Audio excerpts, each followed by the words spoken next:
Mar-a-Lago stands today as one of America's most controversial and politically charged properties, a sprawling Mediterranean revival estate that has transformed from a socialite's palace into the nerve center of modern American conservatism. But the story of this Palm Beach landmark is far more complex than its current role suggests.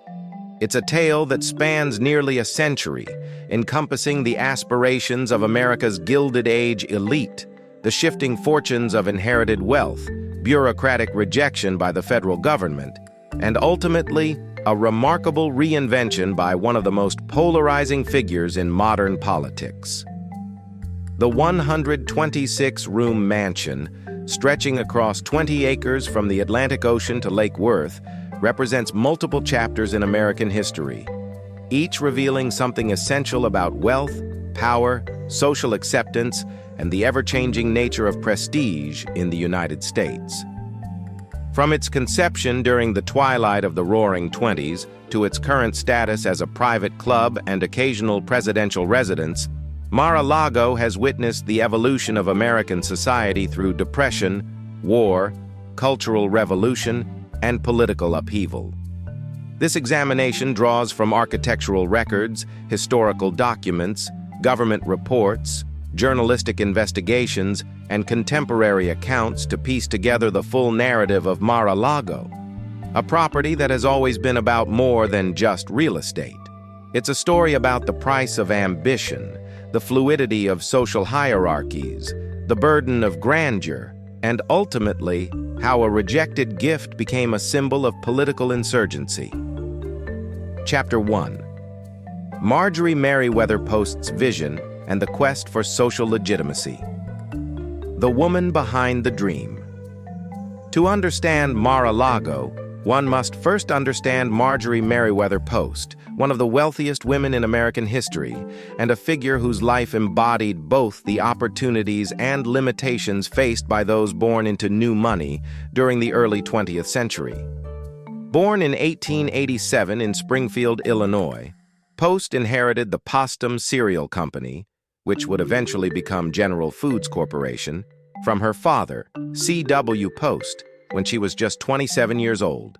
By the time she conceived of Mar-a-Lago in the mid-1920s, she had already transformed her inheritance into one of America's great fortunes, worth an estimated $250 million, equivalent to several billion dollars today. But wealth alone couldn't purchase what Post desired most: unquestioned acceptance into the highest echelons of American society. Despite her fortune, Post remained acutely aware of her status as new money in a social hierarchy dominated by families whose wealth stretched back generations. The Astors, Vanderbilts, and other established dynasties of Palm Beach society maintained invisible but powerful barriers against newcomers, regardless of their bank accounts. This social exclusion would become a driving force behind the creation of Mar-a-Lago, a statement property so magnificent that it couldn't be ignored.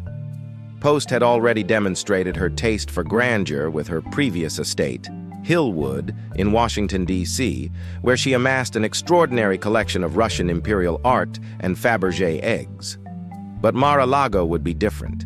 This would be her masterpiece, a winter retreat that would establish her as a cultural force, and she hoped finally secure her position among America's true elite. Conceiving a palace in paradise. In 1924, Post began purchasing parcels of land on a barrier island in Palm Beach, Florida, a location already favored by America's wealthiest families as a winter escape. Palm Beach had been developed by Henry Flagler in the late 19th century, and by the 1920s, it had become synonymous with old money, exclusive clubs, and carefully guarded social boundaries. Post acquired a unique piece of property, a narrow strip of land stretching from the Atlantic Ocean to Lake Worth, giving her estate water frontage on both sides, a rarity even in Palm Beach. The timing of Post's vision was significant. The mid-1920s represented the peak of the Jazz Age, a period of unprecedented prosperity and optimism in America. The stock market seemed to climb endlessly upward, Fortunes were being made overnight, and conspicuous consumption had become almost patriotic. In this environment, Post's plans for an extravagant winter palace seemed perfectly aligned with the spirit of the times. Post hired Marion Sims Wyeth, a prominent Palm Beach architect known for his Mediterranean revival designs, and Joseph Urban, a Viennese immigrant who had gained fame as a set designer for the Ziegfeld Follies and the Metropolitan Opera. Together, they would create something unprecedented, a 118-room mansion, later expanded to 126 rooms, that blended Spanish, Venetian, and Portuguese architectural influences into a cohesive, breathtaking whole. The very name Mar-a-Lago, Spanish for sea to lake, reflected Post's ambition to create something that transcended ordinary American estates. This wasn't just a house, it was a statement about permanence, culture, and belonging. Post envisioned it as a future museum or winter White House, a place that would outlive her and cement her legacy in American cultural history. The psychology of exclusion. Post's drive to build Mar-a-Lago was deeply intertwined with her experiences of social exclusion despite her immense wealth. Historical accounts from the period reveal that Palm Beach's established elite maintained strict social hierarchies. The Bath and Tennis Club, the Everglades Club, and other prestigious institutions had restrictions that kept out those deemed socially inappropriate, including, initially, anyone whose wealth was too recently acquired. Post's biographer, William Wright, documented numerous instances where Post felt slighted or excluded from Palm Beach's inner circle. Invitations to certain events would be withheld, or Post would be included in gatherings, but treated as a nouveau riche outsider rather than a social equal. These experiences, though subtle, wounded Post deeply and fueled her determination to create something so spectacular that it would force recognition and respect. In architectural historian Stephen Brooks' analysis, Mar-a-Lago can be understood as a three-dimensional argument for Post's cultural legitimacy, an architecture of persuasion built in stone, tile, and gold. Every design choice, every imported material, every carefully curated detail served a dual purpose: aesthetic beauty and social commentary. Post was essentially saying, if you won't accept me into your world, I'll create a world so magnificent that you'll have to acknowledge mine. This psychological dimension of Mar-a-Lago's creation adds a poignant layer to its history.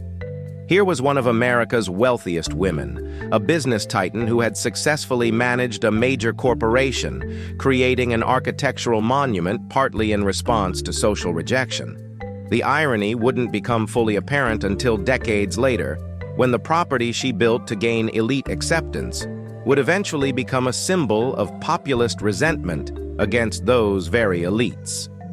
Chapter 2. Construction and the Pursuit of Unprecedented Luxury. Assembling the Materials for a Palace.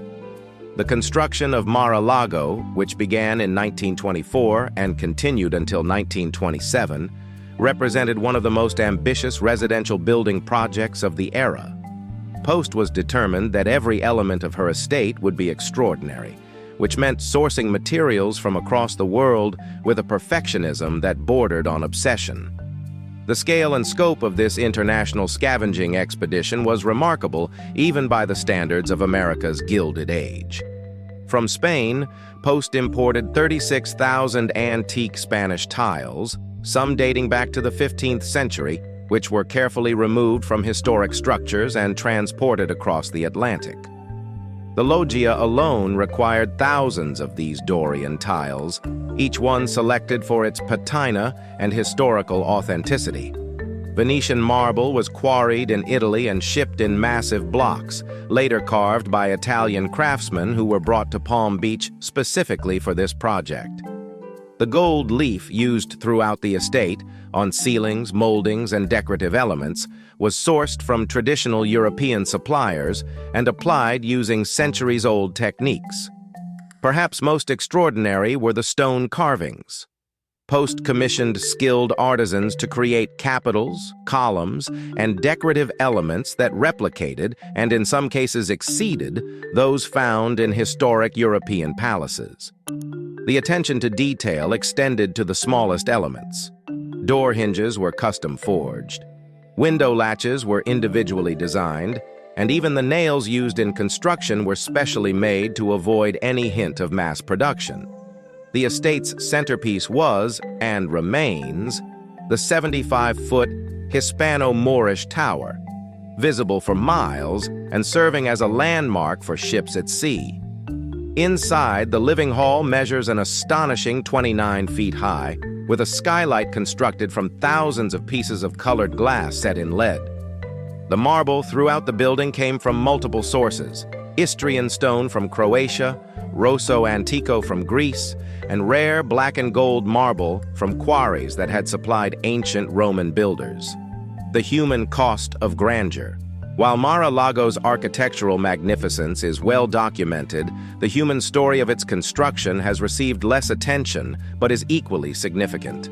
Historical records indicate that at peak construction periods, more than 400 workers were employed on the site simultaneously.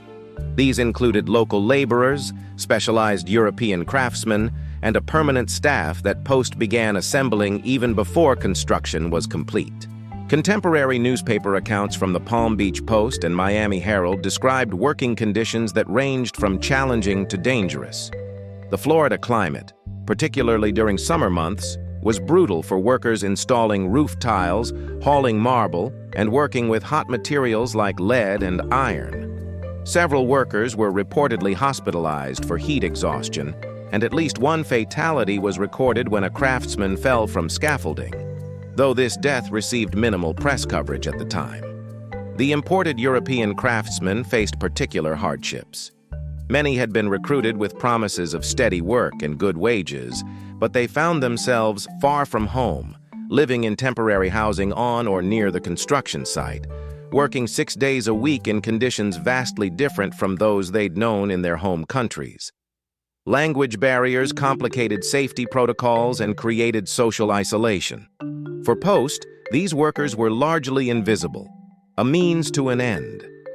Architectural historian Sarah Bradford Landau has noted that Post's correspondence during the construction period focuses almost exclusively on aesthetic decisions and material acquisitions, with virtually no mention of the workforce.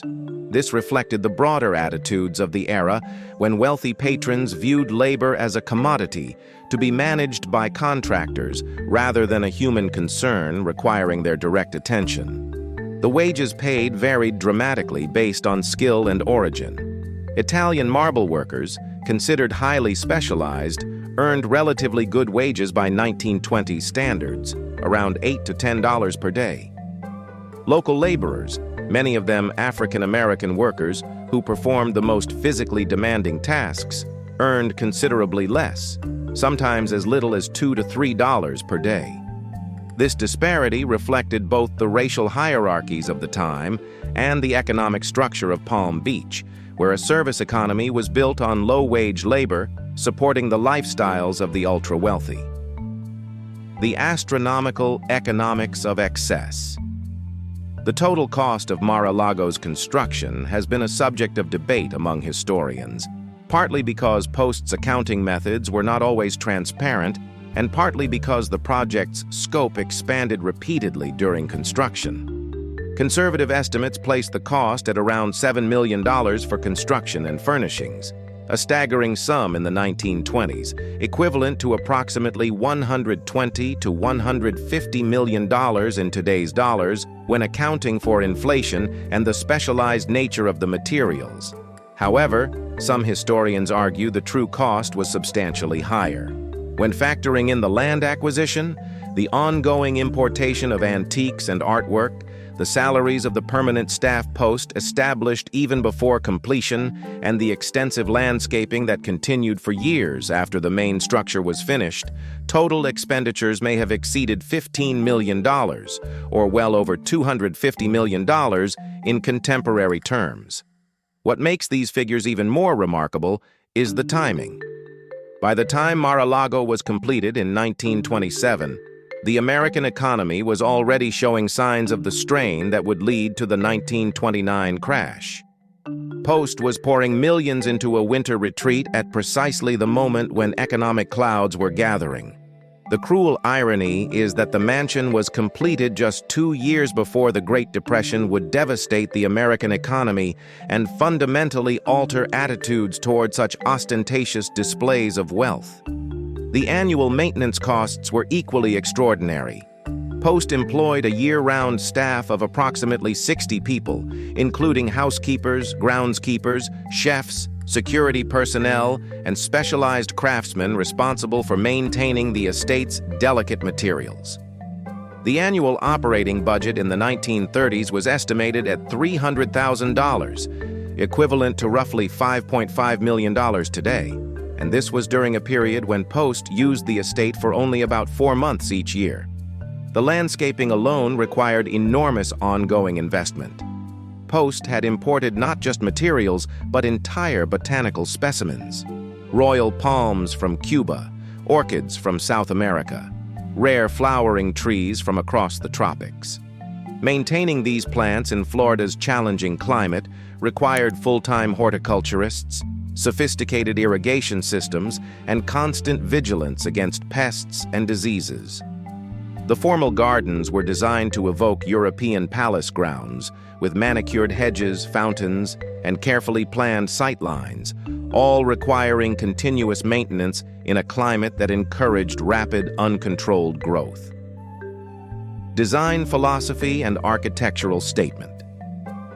Beyond the materials and costs, Mar-a-Lago's design represented a specific architectural philosophy that said something important about Post's self-conception and her relationship to American high society. The choice of Mediterranean revival style was significant. It was simultaneously fashionable in the 1920s.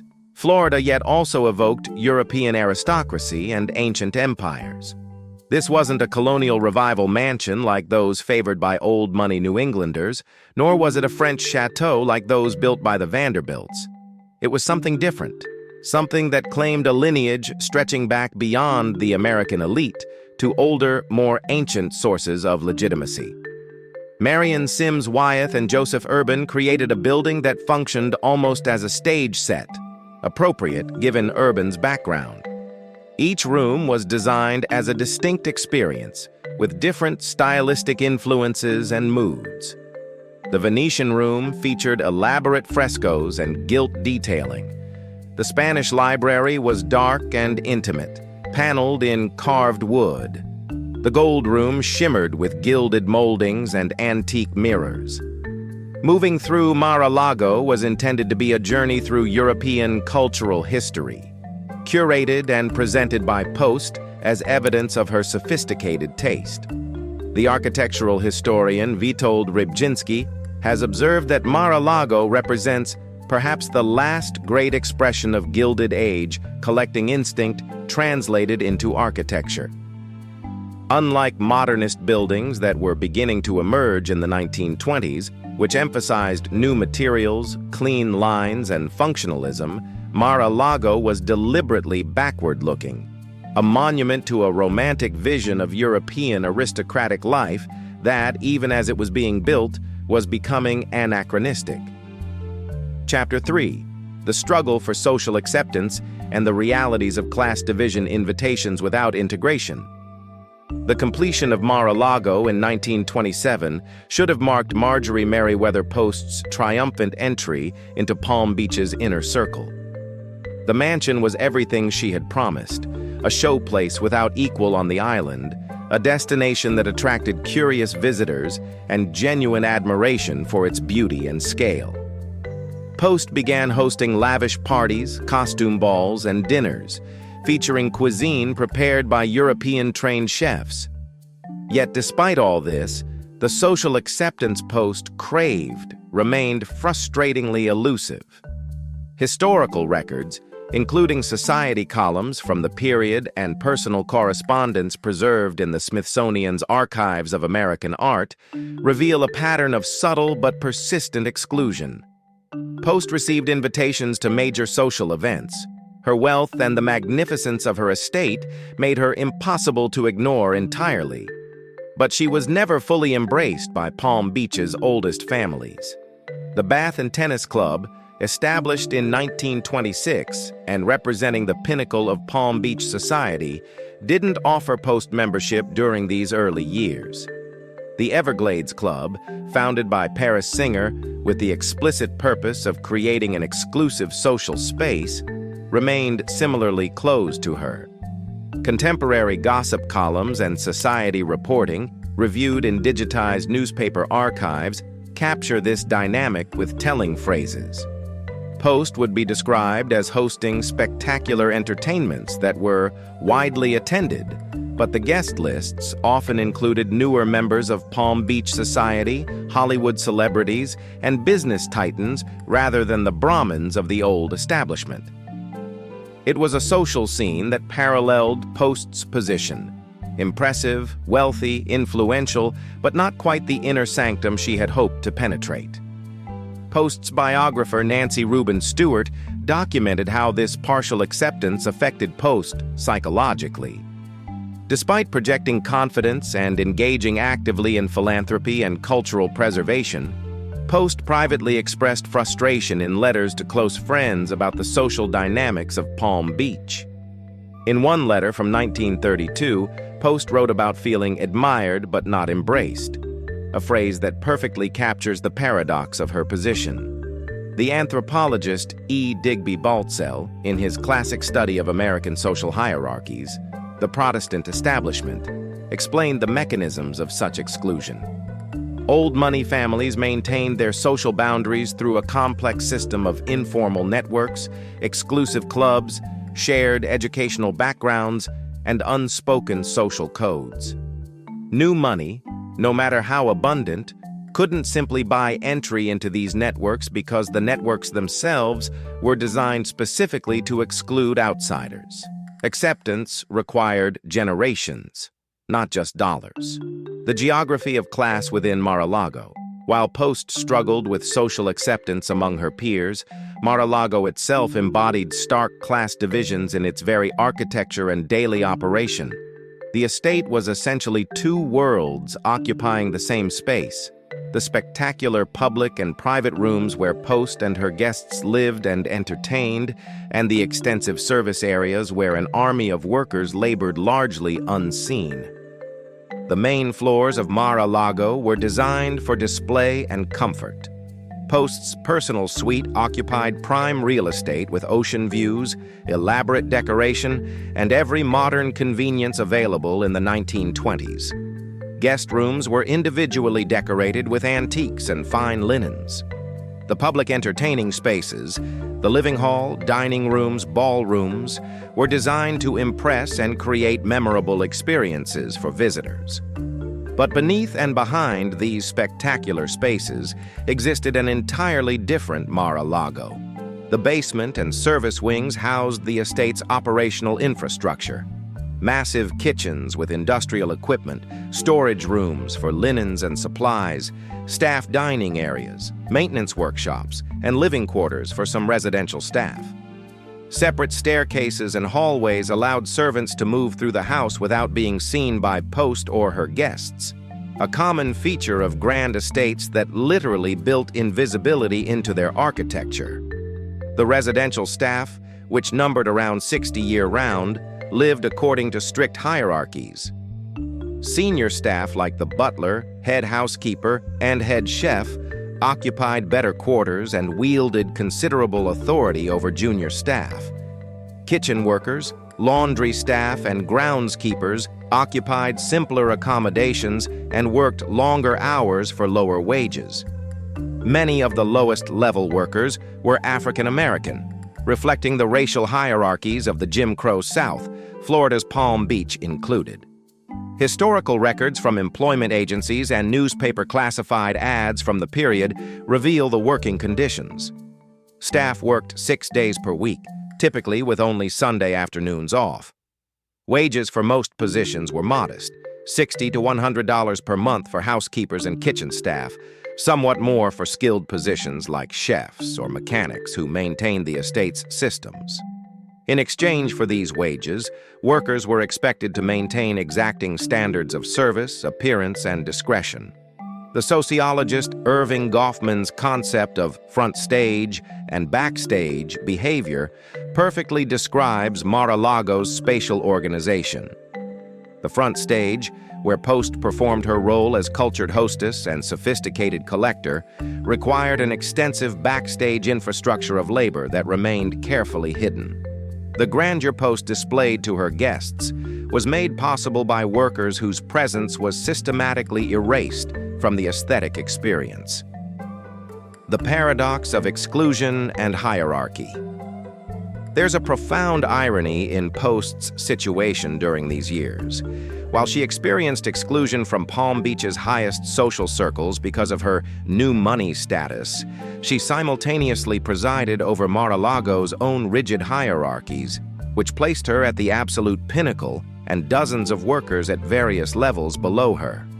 She was both the excluded and the excluder, experiencing rejection from above while exercising total authority below. This paradox wasn't unique to Post. It characterized much of American social structure during this period and continues in modified forms today. Social stratification exists at every level, with each tier experiencing both exclusion from above and exercising exclusion toward those below. Post's wealth couldn't buy acceptance from old money families, but it could certainly purchase deference and service from those with less economic power.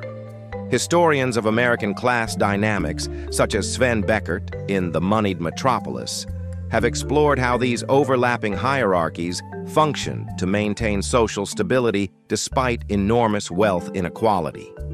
Each level of society had enough distance from the level below to feel superior, and enough aspiration toward the level above to accept their own position. Post aspired to acceptance from old money. Her senior staff aspired to positions in even more prestigious households. Junior staff aspired to senior positions, and so forth down the chain. Mar-a-Lago's architecture physically embodied these hierarchies. The vertical organization, with prestigious spaces in elevated positions with views and service areas in basements and peripheral wings, literally placed people at different heights according to their social status. The horizontal organization, with separate circulation paths ensuring different classes never mingled, maintained social boundaries in daily practice. The estate was a three-dimensional diagram of social stratification, attempts at cultural legitimacy. Unable to achieve the social acceptance she desired through wealth alone, Post increasingly focused on establishing cultural legitimacy through art collecting, preservation, and philanthropy. During the 1930s and 1940s, she amassed one of America's great private collections of Russian imperial art, Fabergé eggs, and European decorative arts. She positioned herself as a custodian of culture, not merely a consumer of luxury. Mar-a-Lago became a gallery for her acquisitions. The estate showcased museum-quality tapestries, paintings, ceramics, and furniture, transformed from merely an impressive house into something that could claim cultural significance. Post began giving tours to groups interested in architecture and design, positioning herself as an educator and cultural benefactor rather than simply a wealthy homeowner. This strategy had some success. Post received recognition from cultural institutions, served on museum boards, and gained respect from art historians and preservationists. But this was a different kind of acceptance than she had originally sought. She was respected as a collector and preservationist, but this didn't translate into the intimate social acceptance from Palm Beach's old guard that had motivated Mar-a-Lago's creation in the first place. The sociologist Thorstein Veblen's concept of conspicuous consumption, developed in his 1899 work, The Theory of the Leisure Class, helps explain this dynamic. Veblen argued that the wealthy consume not just for utility, but to display status. But he also noted that such displays are evaluated by existing social hierarchies. The nouveau riches may spend conspicuously, but established elites maintain their position by controlling what counts as truly prestigious consumption. Post's cultural collecting was an attempt to play by these rules, to demonstrate the right kind of consumption rather than mere ostentation. Chapter 4. War, Decline, and the Vulnerability of Grandeur.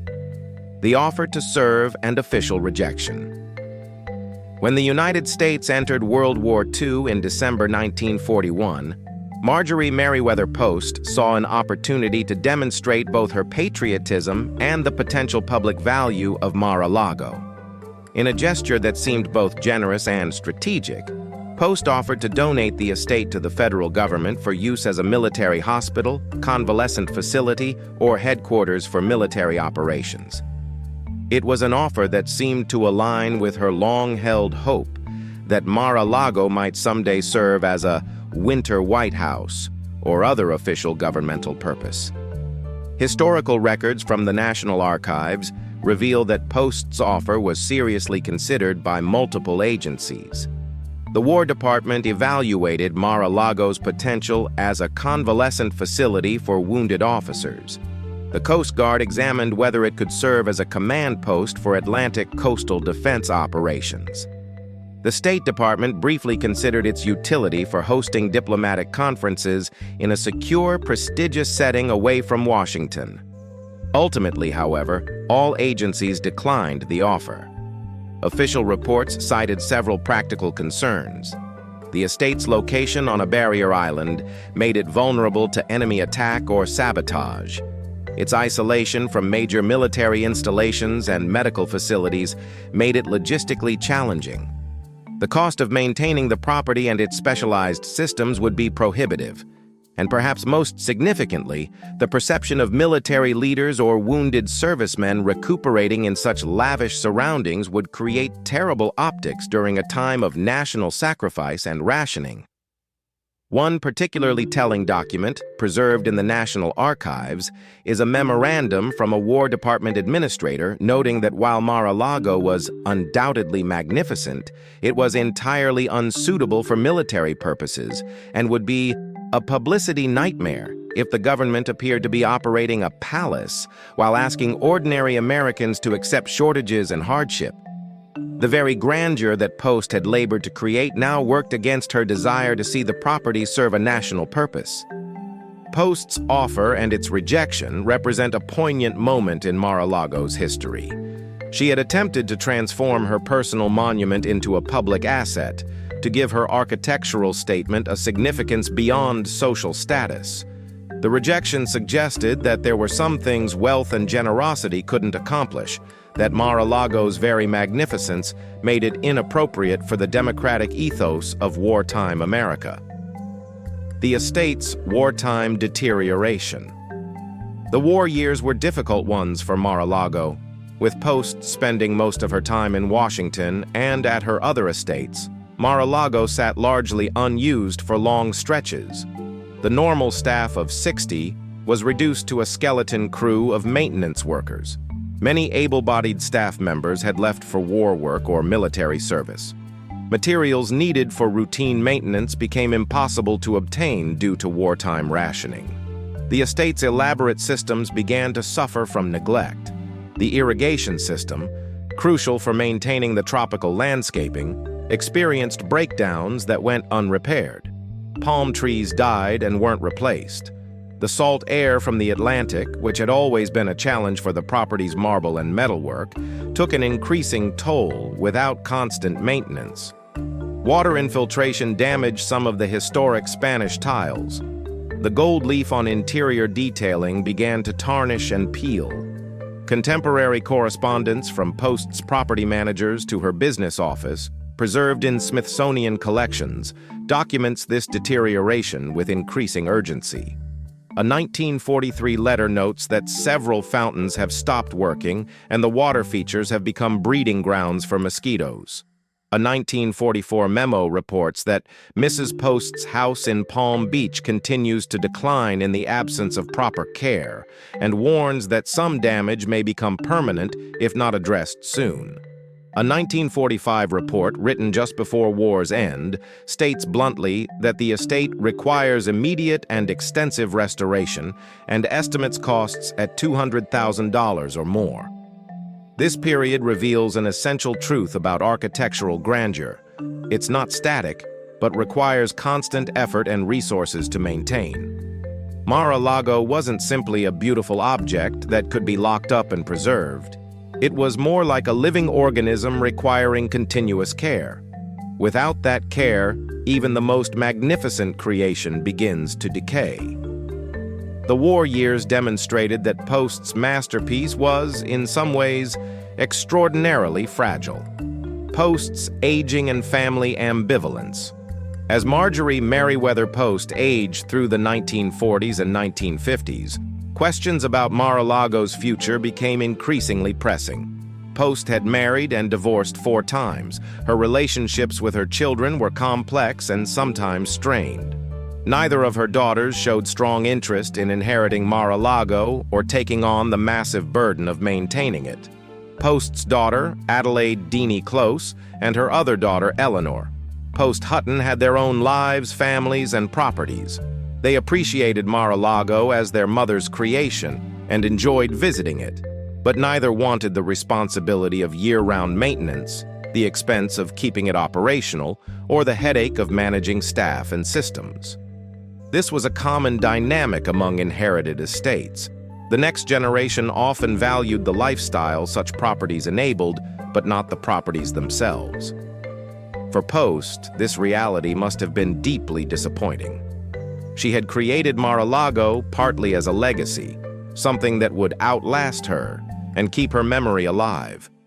But if her own children didn't want it, what would become of the estate? The question haunted Post's later years and drove her ultimately to look for alternative solutions.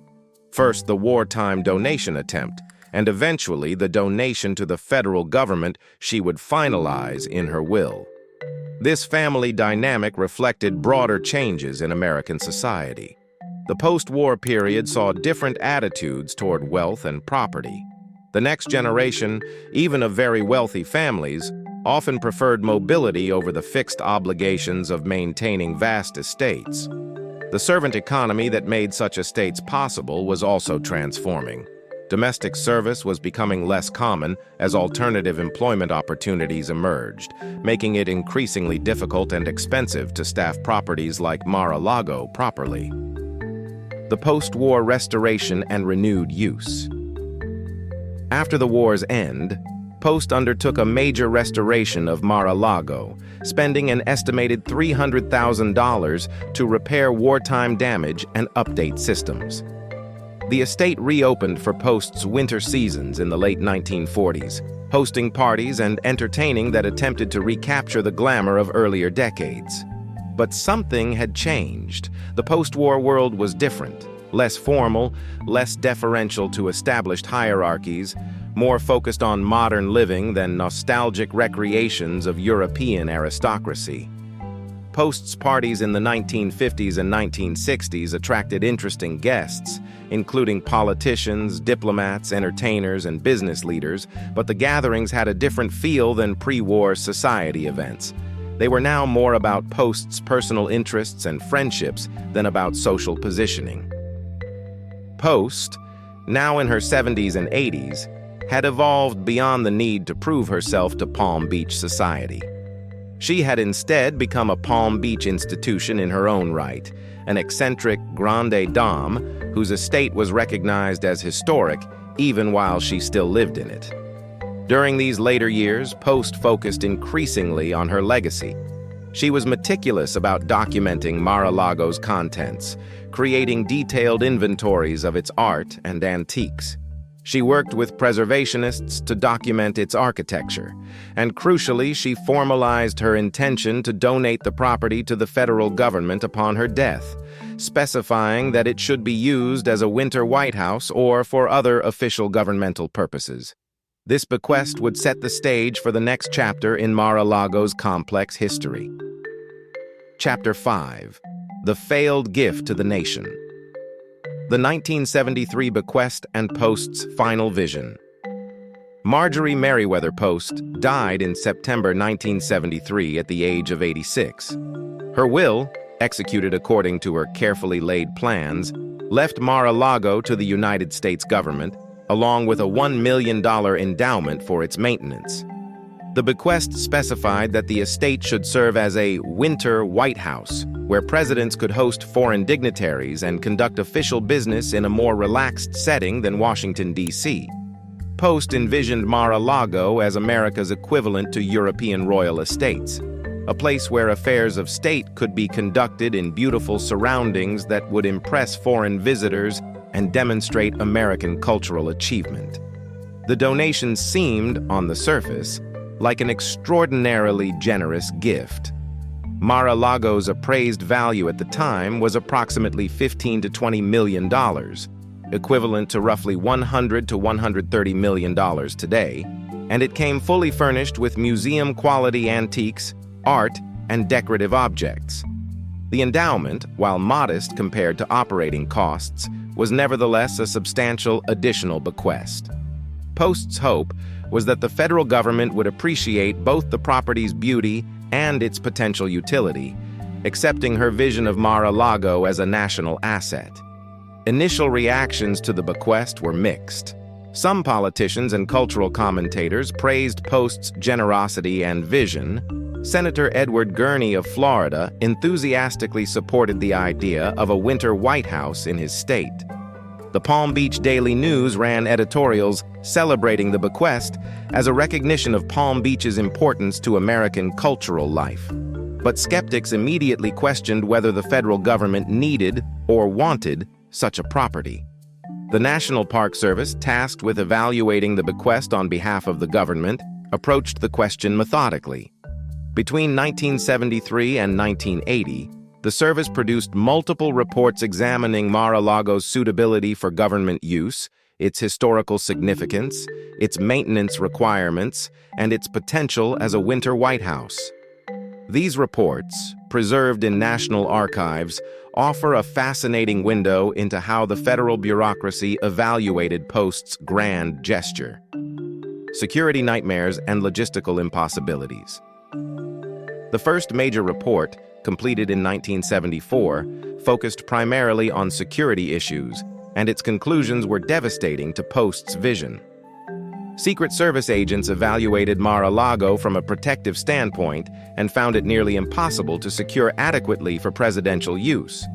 The property's location on a narrow barrier island meant it could only be accessed by a few roads and bridges, all of which would need to be closed or heavily controlled during a presidential visit, effectively cutting off a portion of Palm Beach. The proximity of neighboring properties, some within 100 yards of Mar-a-Lago's buildings, created sight lines and access points that would be extremely difficult to monitor and control. Most problematically, the estate's position between the ocean and the lake, while aesthetically magnificent, created a security nightmare. Waterborne approaches from both sides would need to be secured, requiring Coast Guard vessels and personnel. Low-flying aircraft could approach over the ocean without entering controlled airspace until nearly overhead. The property's luxurious landscaping, the same tropical vegetation Post had carefully cultivated, provided countless concealment opportunities for potential threats. Making the estate genuinely secure for presidential visits would require modifications so extensive that they would fundamentally alter its character and beauty. The Secret Service report estimated that securing Mar-a-Lago for even a brief presidential visit would require over 200 agents and support personnel, far more than typical presidential travel demanded. Extended stays would require establishing a semi-permanent security infrastructure that would be both extremely expensive and visually intrusive. The conclusion was clear. From a security standpoint, Mar-a-Lago was simply not a viable presidential residence. A second report, completed in 1975, examined logistical issues. The estate was several miles from the nearest commercial airport, requiring motorcades through populated areas. Palm Beach's narrow island geography meant that presidential visits would cause massive traffic disruptions for local residents. The property lacked the communications infrastructure needed for modern presidential operations. Installing this would require significant modifications to the historic structure. There was inadequate space for the large staff, Secret Service detail, and press corps that accompanies a president.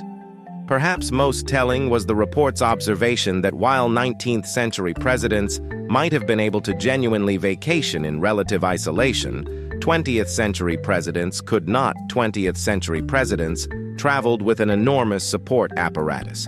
The presidency had become an institution too large and complex to be easily relocated to a remote estate, however beautiful. Post's vision of a winter White House reflected an outdated understanding of how the modern presidency functioned. The cost analysis, an impossible burden. The third major report, completed in 1976, focused on financial realities and proved equally damning. The analysis estimated that maintaining Mar-a-Lago to National Park Service standards would cost approximately $1 million annually, consuming Post's entire endowment each year just for routine operations. This didn't include major capital improvements, restoration of deteriorating systems, or the modifications needed to make the property functional for government use. The report detailed Mar-a-Lago's extravagant operating costs with clinical precision. The electrical systems, designed for residential use in the 1920s, were inadequate for modern demands and would need complete replacement at a cost of $400,000. The plumbing, much of it original, was failing and would require $300,000 in repairs. The roof, a complex assemblage of Spanish tiles, many of which were irreplaceable, needed extensive work estimated at $500,000. The landscaping alone required $200,000 annually to maintain in proper condition. Climate control for the property's antiques and art would add another $100,000 per year.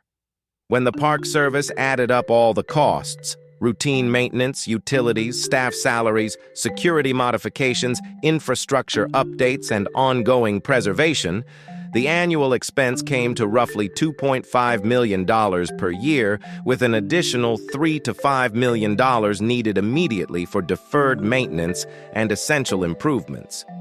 Even if Congress appropriated funds to cover these costs, the report questioned whether spending millions annually on a luxury estate in Palm Beach was an appropriate use of taxpayer money, especially during a period of economic difficulty following the 1973 oil crisis and recession.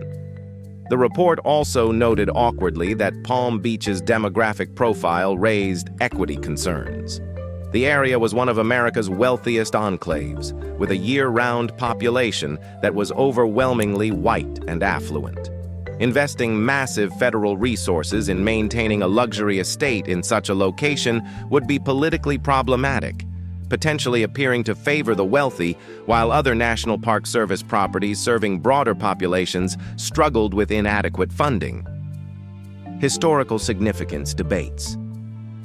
A fourth report, commissioned from historians in 1977, examined whether Mar-a-Lago possessed sufficient historical significance to warrant preservation as a National Historic Site, separate from the question of its utility as a winter White House.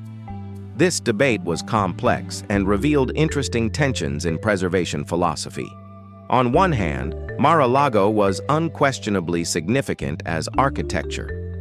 It represented one of the finest examples of Mediterranean revival style in America, created by notable architects and craftsmen. Its collection of antique materials and decorative arts had considerable historical and artistic value. The estate documented the aspirations and lifestyle of America's Gilded Age elite, serving as a kind of time capsule of the 1920s aristocratic taste. On the other hand, Mar-a-Lago was private. It had never been the site of significant historical events, hadn't hosted important political meetings or cultural gatherings of national importance. and was associated primarily with one wealthy individual's personal lifestyle. While architecturally impressive, it was fundamentally a very large house, distinguished more by expense than by innovation or cultural influence. The historian's report noted that the National Park Service already maintained several properties documenting Gilded Age wealth, the Vanderbilt mansions in North Carolina and Rhode Island, for example. Did the nation need another? The debate reflected a broader question. Should historic preservation focus on properties that documented important events and influential people, or should it also encompass properties that represented artistic achievement and cultural trends, even if their significance was primarily aesthetic?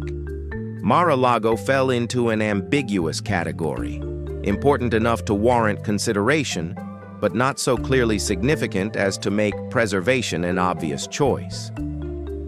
Political complications and public opinion. By the late 1970s, the question of what to do with Mar-a-Lago had become politically sensitive. Some members of Congress, particularly Republicans from Florida, advocated accepting the bequest and finding a use for the property, arguing that rejecting such a generous gift would be insulting to Post's memory and wasteful of a valuable asset. But others, particularly Democrats from other regions, questioned the entire concept.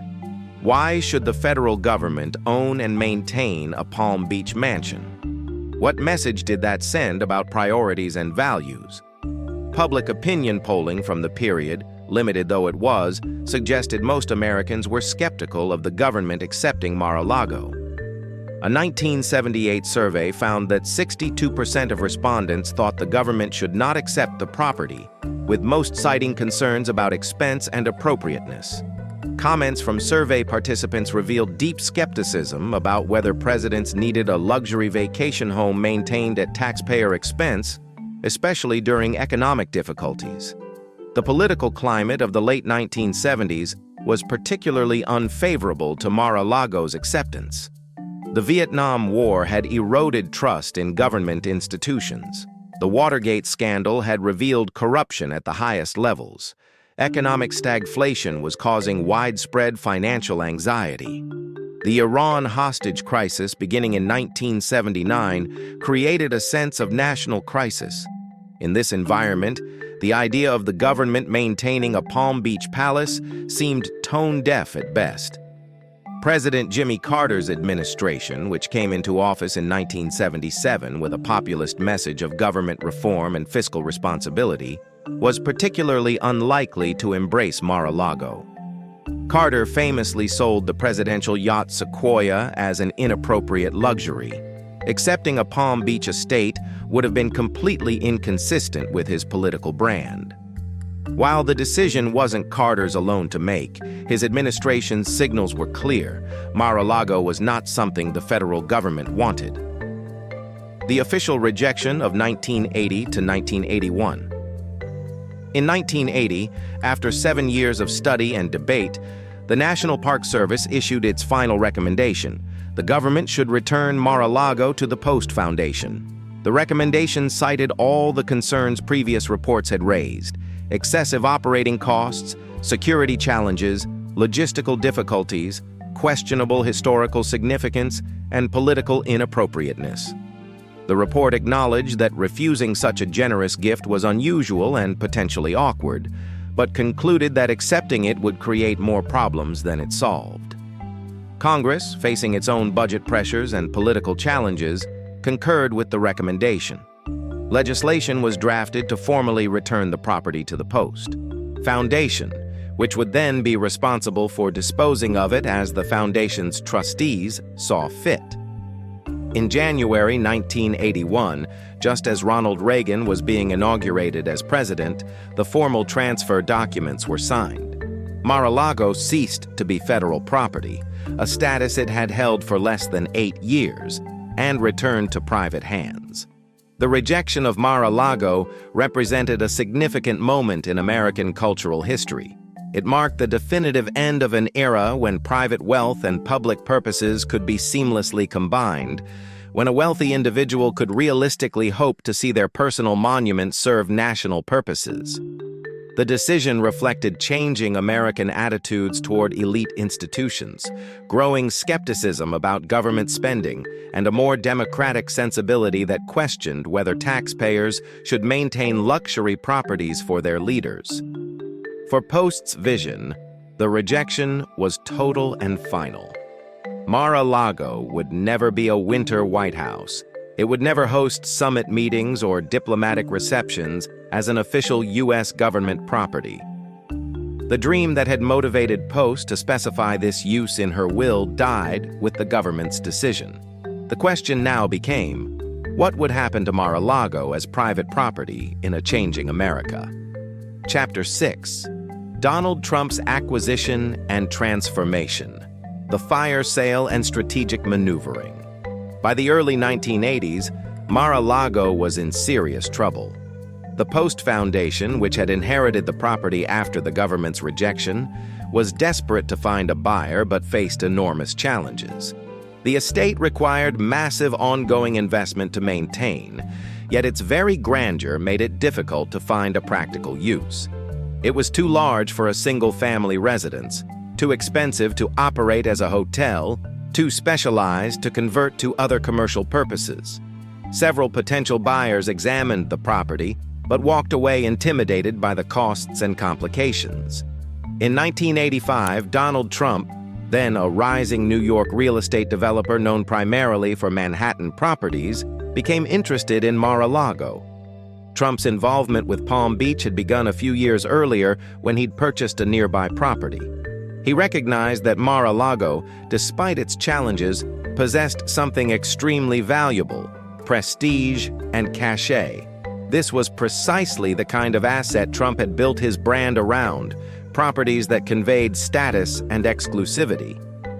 However, the Post Foundation was initially asking approximately $20 million for the estate, roughly $50 million in today's dollars, a price Trump considered excessive given the property's massive operating costs and uncertain utility.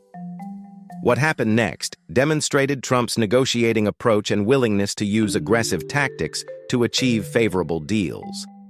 Trump purchased the beach strip between Mar-a-Lago and the ocean, property that Post had originally acquired to preserve Mar-a-Lago's ocean views, for approximately $2 million. He then threatened to build high-rise developments on this beach property that would completely block Mar-a-Lago's ocean views and destroy much of its value and appeal. This maneuver put enormous pressure on the Post Foundation, which saw Mar-a-Lago's value plummeting with each day that Trump's threat remained viable. Contemporary news accounts from the Palm Beach Daily News and Miami Herald documented this chess match with fascination. Some observers praised Trump's strategic thinking. Others criticized what they saw as borderline extortion. Regardless of one's ethical assessment, the tactic worked. The Post Foundation, facing the prospect of Mar-a-Lago becoming virtually worthless if its views were destroyed, negotiated with Trump from a position of weakness. In December 1985, Trump purchased Mar-a-Lago for approximately $8 million, less than half the original asking price and a fraction of the property's construction cost. The sale included not just the buildings and land, but all of Mar-a-Lago's contents: the antique furniture, art, decorative objects, historic tiles, marble, and even Post's personal effects that had remained with the property. Trump had acquired one of America's most spectacular estates for what was, in real estate terms, a bargain price. Trump's initial vision and reality check. Trump's initial plans for Mar-a-Lago reflected his typical approach to real estate: maximize the property's value through division and development. He proposed dividing the estate into smaller luxury lots, selling off portions for high-end residential development while keeping the main mansion for himself as a private residence. Palm Beach's zoning and historic preservation regulations, however, made this more difficult than Trump anticipated. Local preservationists, horrified at the prospect of Mar-a-Lago being carved up and developed, mobilized opposition. The estate had been designated a National Historic Landmark in 1980, creating legal protections that limited what could be done with it. The town of Palm Beach, while generally pro-development, also had strict regulations designed to preserve the island's character and property values. Trump found himself entangled in regulatory complexities he hadn't fully anticipated. Meanwhile, the costs of maintaining Mar-a-Lago were every bit as astronomical as the Park Service reports had warned. Even with a reduced staff and minimal operations, the property consumed hundreds of thousands of dollars annually in utilities, insurance, maintenance, and basic upkeep. Trump had purchased Mar-a-Lago partly as a status symbol and personal retreat, but the financial reality was unsustainable without finding a revenue stream. Between 1985 and 1993, Trump used Mar-a-Lago primarily as a personal residence and occasional entertainment venue, hosting parties and events that generated publicity for his brand. But the property remained a financial drain, and Trump's other business ventures, particularly his Atlantic City casinos, were experiencing serious difficulties. By the early 1990s, Trump's companies had gone through multiple bankruptcies, and maintaining Mar-a-Lago as a purely personal property was no longer feasible. The private club solution. In 1995, Trump implemented a solution that was both pragmatic and innovative. He converted Mar-a-Lago into a private club while retaining personal living quarters for himself. The Mar-a-Lago Club would charge substantial initiation fees and annual dues, generating revenue to cover the property's operating costs, while allowing Trump to continue living there and using it for his own purposes. It was a compromise between private estate and commercial venture, a hybrid that preserved Trump's personal connection to the property while making it financially sustainable. The business model was straightforward. Charge wealthy people extraordinary sums to access and use a property Trump already owned. Initial membership fees were set at $100,000, with annual dues of approximately $5,000. Members gained access to Mar-a-Lago's amenities, the beach, dining facilities, event spaces, and most importantly, the social cachet of membership in an exclusive club owned by a famous celebrity developer. Trump retained approximately 10,000 square feet of the estate as his private residence, while the rest became available for club use and events. To justify these fees and attract members, Trump invested substantial sums in updating Mar-a-Lago's facilities. He added a 20,000 square foot ballroom to accommodate large events, renovated the pool area, upgraded dining facilities, and installed modern amenities while preserving the property's historic character.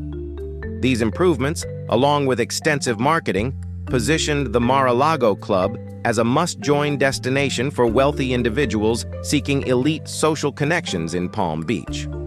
Trump also made a strategic decision that differentiated Mar-a-Lago from Palm Beach's traditional clubs. He opened membership to Jews and African Americans, groups that had historically been excluded from the island's most prestigious institutions. This decision was both principled and calculating. Trump criticized Palm Beach's other clubs for their discriminatory policies, positioning himself as more democratic and inclusive. At the same time, opening membership to wealthy individuals regardless of religion or race significantly expanded his potential member base and generated positive publicity. The club model proved successful. By the late 1990s, the Mar-a-Lago Club had several hundred members, generating millions in annual revenue that covered operating costs and provided profit. Trump had found a way to maintain his connection to the spectacular estate while shifting most of the financial burden to others, a solution that no previous owner had managed to implement. Monetizing prestige. The Mar-a-Lago Club's success demonstrated something important about contemporary wealth and status. Affluent individuals would pay substantial sums for access to prestigious spaces and elite social networks. The club's initiation fees and dues weren't primarily about Mar-a-Lago's physical amenities. Members were paying for association with Trump's brand, access to other wealthy and influential members, and the social capital that came with Mar-a-Lago membership. Trump understood this dynamic intuitively. Throughout his career, He had built his business around monetizing prestige, licensing his name to properties and products that conveyed luxury and exclusivity. Mar-a-Lago was the ultimate expression of this approach, a historic estate that Trump had acquired relatively cheaply and converted into a revenue-generating asset by capitalizing on its cachet. The club also served Trump's broader business interests. It became a venue for networking, deal-making, and relationship-building with wealthy and influential individuals. Political figures, business leaders, celebrities, and foreign entrepreneurs all joined the Mar-a-Lago Club, creating a social network that Trump could leverage for various purposes. The club was simultaneously a business, a residence, and a power base, a multifunctional asset that served Trump's complex needs. By the 2000s, Mar-a-Lago had become central to Trump's identity and business empire. He spent substantial time there during winter months, hosted major events, and repeatedly referenced the property in interviews and media appearances. It had evolved from Marjorie Merriweather Post's monument to her cultural sophistication into Donald Trump's monument to his success and influence, a transformation that said something about how American elite culture had changed between the 1920s and the 21st century. Chapter 7. From elite club to political headquarters, the transformation of Mar-a-Lago's purpose and symbolism. By the mid-2000s, the Mar-a-Lago Club had become a successful business venture and a symbol of Trump's brand.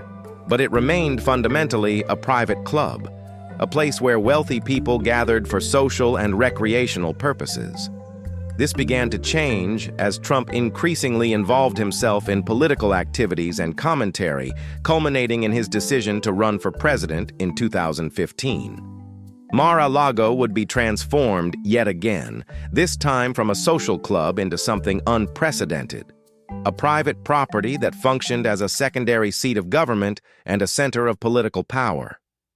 Trump's 2016 presidential campaign used Mar-a-Lago extensively. The estate hosted fundraisers, strategy sessions, and meetings with potential supporters and donors. The property's grandeur provided an impressive backdrop for campaign events, conveying success and competence, key elements of Trump's political message.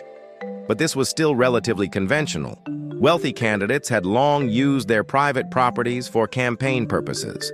What made Mar-a-Lago unique was what happened after Trump won the presidency. Rather than distancing himself from the property or limiting his involvement with it, Trump continued spending substantial time there, hosting official events, conducting government business, and meeting with foreign leaders, all on private property that he owned and from which he continued to profit. This arrangement was unprecedented in modern American history and raised immediate legal, ethical, and security concerns.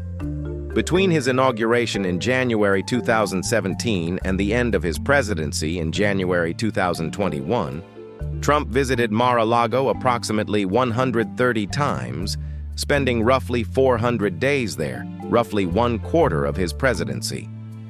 The estate became known colloquially as the Winter White House, ironically fulfilling Marjorie Merriweather Post's original vision, though in a manner she likely never anticipated, and under circumstances the government had explicitly rejected decades earlier. Conducting government business on private property. The conduct of official presidential business at Mar-a-Lago created numerous complications and controversies.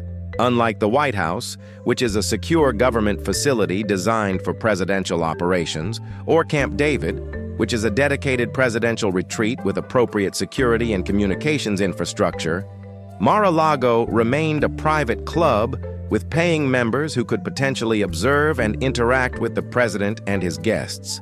Multiple incidents highlighted the security and transparency concerns this arrangement created. In February 2017, Trump and Japanese Prime Minister Shinzo Abe discussed North Korea's missile test while dining on Mar-a-Lago's patio, surrounded by club members who photographed the meeting and posted images to social media. When classified documents needed to be reviewed, they were brought to the dinner table where civilians could observe. A club member posted a photo with the military aide carrying the nuclear football, the briefcase containing launch codes, to social media, raising concerns about operational security. Government ethics experts and former officials from both political parties expressed alarm about this arrangement. The concern wasn't simply about security breaches, though those were serious, but about the broader implications of conducting government business on private property from which the president profited. Club members were paying for proximity to power, literally purchasing access to the president and his associates through their Mar-a-Lago membership. This created obvious ethical issues and potential conflicts of interest. The Trump administration maintained that proper security protocols were followed and that no inappropriate disclosure of classified information occurred at Mar-a-Lago. But critics pointed out that proper protocols would have prevented classified discussions in semi-public spaces in the first place. The broader issue was whether any private property, however secure, could be appropriate for presidential business involving sensitive national security matters. Congressional Democrats launched investigations into security at Mar-a-Lago, requesting information about who had access to the president during his visits and what measures were in place to protect classified information. These investigations produced limited results, but generated substantial press coverage about the unprecedented nature of Trump's use of his private property for government purposes. The economics of presidential visits. Trump's frequent visits to Mar-a-Lago created significant financial implications for multiple parties, raising complex questions about conflicts of interest and use of government resources. Each presidential visit required extensive Secret Service protection, military support, and government personnel to accompany the president, all paid for by taxpayers. Estimates suggested each Mar-a-Lago weekend cost taxpayers approximately $3 to $5 million in security, transportation, and support costs. Meanwhile, the Trump Organization, which Trump still owned despite placing it in a trust managed by his sons, directly benefited from presidential visits. The Secret Service and government personnel required accommodations, meals, and other services, much of which were provided by Mar-a-Lago itself, with government funds flowing to Trump's business. Government ethics experts noted this created a direct financial benefit to the president from his decision to conduct business at his own property. Additionally, Trump raised Mar-a-Lago membership fees from $100,000 to $200,000 shortly after his inauguration, explicitly citing his presidency as justification for the increase. Membership numbers reportedly grew as individuals sought access to the president or simply wanted to be part of the social scene surrounding presidential visits. The club became more valuable and prestigious directly because of its owner's political position, a clear example of the president profiting from public office. These financial arrangements generated significant controversy and legal challenges. Citizens for Responsibility and Ethics in Washington, COREW, and other watchdog organizations filed lawsuits alleging that Trump's profits from foreign and domestic government officials spending money at Mar-a-Lago violated the Constitution's emoluments clauses, which prohibit the president from receiving gifts or payments from foreign governments or states. These cases proceeded through courts throughout Trump's presidency, though they were ultimately dismissed as moot after he left office. Diplomatic complications and foreign intelligence concerns. Mar-a-Lago's use as a venue for diplomatic engagements created additional complications beyond those involving domestic politics. Foreign leaders who visited Trump at Mar-a-Lago had to navigate an unusual situation, conducting official diplomatic business in a private social club that was simultaneously a luxury resort. This blurred traditional lines between official and unofficial interactions in ways that concerned diplomatic and national security professionals. Intelligence agencies from multiple countries likely viewed Mar-a-Lago as a target-rich environment for gathering information. Club members included foreign nationals and wealthy individuals with international connections. The relatively relaxed security environment compared to traditional diplomatic venues created opportunities for surveillance and intelligence gathering that wouldn't exist at official government facilities. Some foreign officials deliberately sought to interact with Trump at Mar-a-Lago, recognizing that the informal environment might create opportunities for influence that wouldn't exist in more formal settings. There were reports of foreign intelligence services attempting to place operatives in positions where they could gain access to Mar-a-Lago or its members. While there's no public evidence that such efforts succeeded in compromising security, the very possibility highlighted the risks inherent in conducting high-level diplomatic and security business in a semi-private setting. The State Department and National Security Council staff, tasked with supporting presidential diplomacy, faced unique challenges when Mar-a-Lago was the venue. Standard protocols for secure communications, document handling, and meeting spaces didn't fully apply in this environment. Workarounds had to be developed, often on an ad hoc basis, creating inefficiencies and potential security gaps.